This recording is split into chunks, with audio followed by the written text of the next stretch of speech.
Taking a look at today's interest rate markets, let's look at the 10-year note futures as they're realizing further upside today. We're seeing them up for a third consecutive session here today, and with that, we're back into the middle of the 130 handle, 130.16.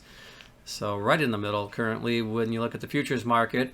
And I think when you look at some of the reasons why we're seeing a little bit of a rebound here, I think number one today, it has to do with the infrastructure negotiations and that narrative surrounding that. We continue to see this struggle to get through Congress, but as it does struggle, we are seeing what appears to be a reduced spending bill.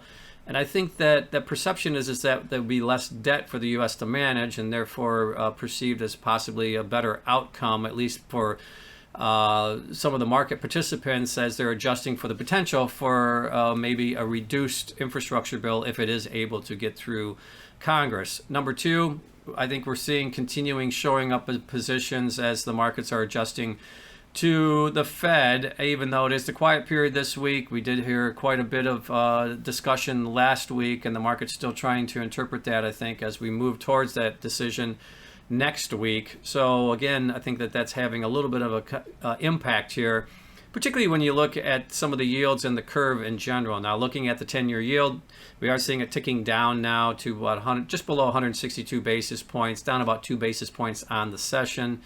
And the back end of the curve is rallying more so than the front end of the curve, so we're seeing those yields coming down more so.